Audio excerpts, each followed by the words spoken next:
Bom dia, 81, como é que vocês estão? Tô aqui pra gente fazer uma revisão rápida pra prova da semana que vem, para que a gente retome junto algumas das coisas que a gente viu em aula presencial e também nas aulas online.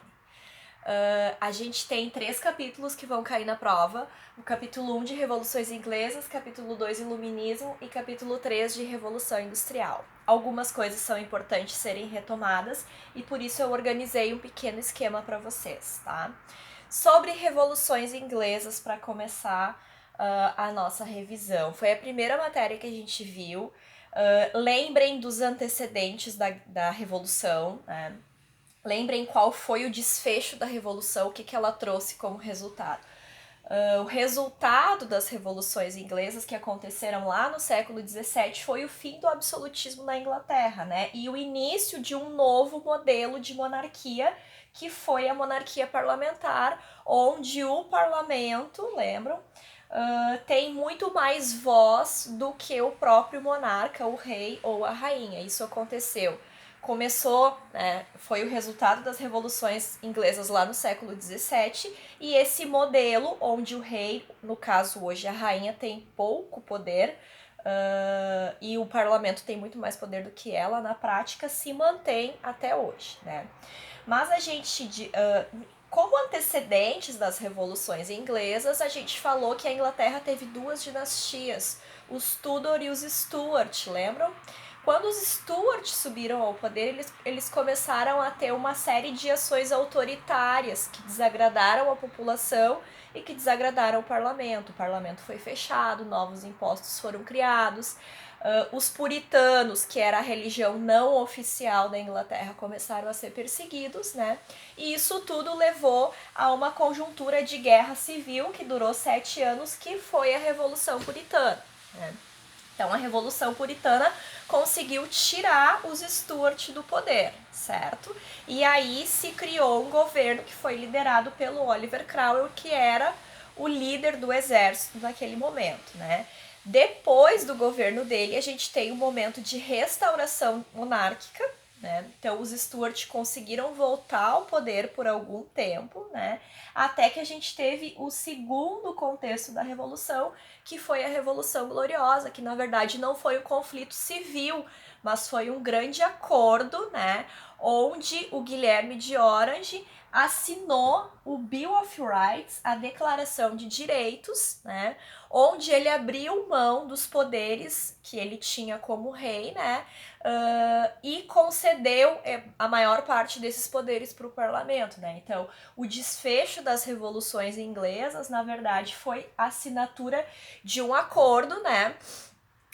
Esse Bill of Rights ele existe até hoje, e é um documento importante para a história da Inglaterra, e a partir do momento que esse documento foi assinado, o rei, no período, abriu mão de uma série de poderes que ele tinha, passou esses poderes para o parlamento, e esse modelo, então, a gente chama de monarquia parlamentar porque o parlamento tem muito mais poderes do que o rei na prática, né? E é o modelo que se mantém até hoje. É importante lembrar que foi a primeira revolução que acabou com o absolutismo no contexto do século XVII. Depois da Inglaterra vão existir uma série de revoluções, a Revolução Francesa, por exemplo, que é uma das nossas próximas matérias, que vão acabar com o absolutismo também, mas que vão criar outros modelos de governo, como o caso da República, onde se elege os representantes. Enfim, mas então a Inglaterra no século XVII vai ser um pouco modelo para outros países europeus criarem as suas próprias revoluções e acabarem com o modelo absolutista que vigorava até então. Lembrando que no modelo absolutista era aquele modelo que começa a existir lá no século XIV, quando se formaram as monarquias europeias, né? E onde o chefe, o rei ou a rainha, tinha poderes ilimitados. Então a Revolução Inglesa acaba com esses poderes ilimitados do rei e dá para o parlamento boa parte ou a grande maioria desses poderes, tá? Depois a gente viu Iluminismo, capítulo 2, que é um movimento filosófico, né? Então, do século XVII ainda, mas principalmente do XVIII, o iluminismo se consolidou como um movimento que se propôs, a partir de vários filósofos, repensar a economia e a política dos países, né? Então, muitas das ideias que eles pensaram lá no século XVIII, a gente usa para organizar os nossos países hoje, né? Então, muito do que eles pensaram tem influência sobre a nossa organização política e econômica. E aí a gente falou sobre uma série de filósofos em aula que vocês precisam saber diferenciar para a prova, tá? A gente falou sobre o John Locke, que falava sobre os direitos das pessoas, lembra o direito à vida, à liberdade, o direito de propriedade que a gente tem, né, que são nossos, ninguém pode nos tirar, e se alguém tentar tirar isso da gente, essa pessoa pode sofrer um processo judicial, ser preso, enfim, uma série de sanções que essas pessoas sofrem, porque esses direitos são nossos, nascem com a gente, não podem ser tirados da gente de qualquer maneira. Depois a gente falou do Francis Bacon, que falava sobre o empirismo, né? A ideia de que para se chegar ao conhecimento é preciso investigar, criar hipóteses, testar, usar laboratório, né? Tudo isso que a gente faz até hoje. O Voltaire falava sobre a liberdade de expressão, lembra? O Montesquieu foi o filósofo que criou a teoria da divisão dos três poderes, né? Então a gente chama isso de tripartição dos poderes, dividir os poderes entre executivo, legislativo e judiciário. E o Adam Smith, que é o pai do liberalismo econômico, né? Então já há uma influência aí na economia, não só na política. O Adam Smith, com o liberalismo econômico, falava, né, que o Estado deve intervir o menos possível na economia. O mercado tem que se autorregular sozinho a partir da lei da oferta e da procura. Tá?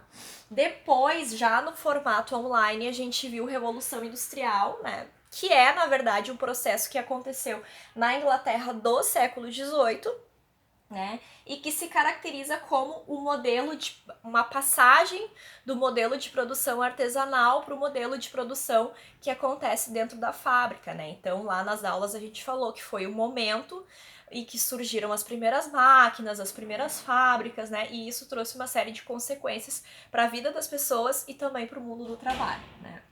Quais as consequências?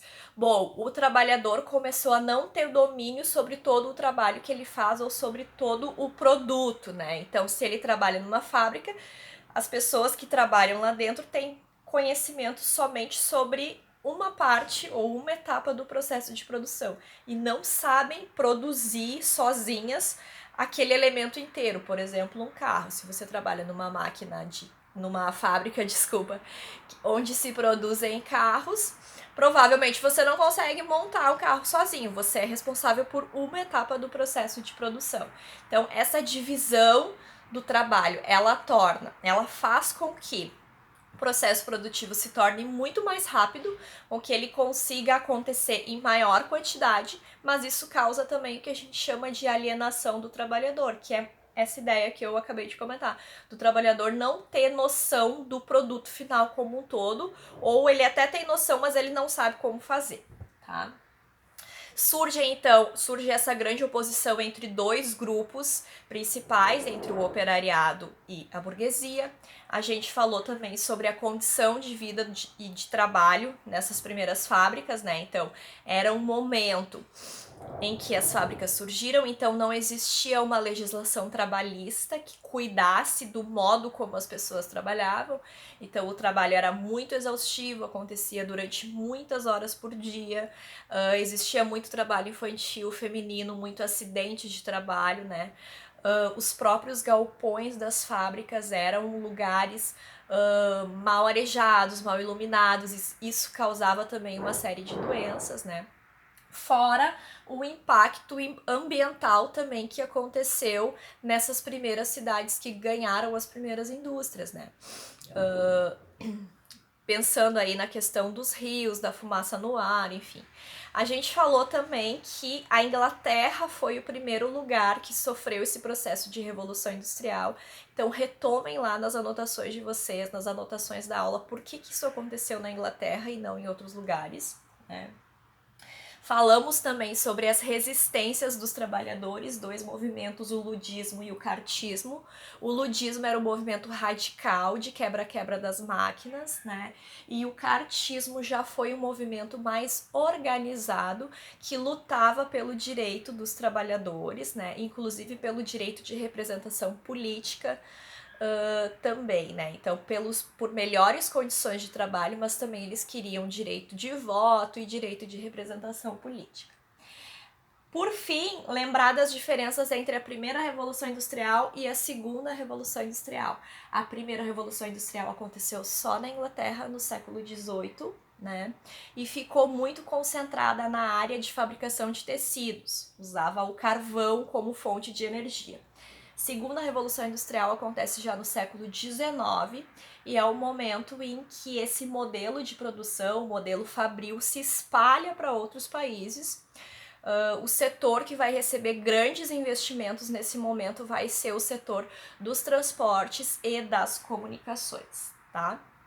Dei uma lida nos capítulos com calma de novo, retomem os exercícios que a gente fez e corrigiu, tá? Fiquem tranquilos, tá uma prova boa de fazer, eu confio muito em vocês, vai dar tudo certo, tá? E queria deixar um último aviso para vocês. As notas dos trabalhos já estão todas lançadas, pessoal. Alguns trabalhos eu recebi, mas os arquivos não abriram ou vieram sem as marcações de resposta, tá?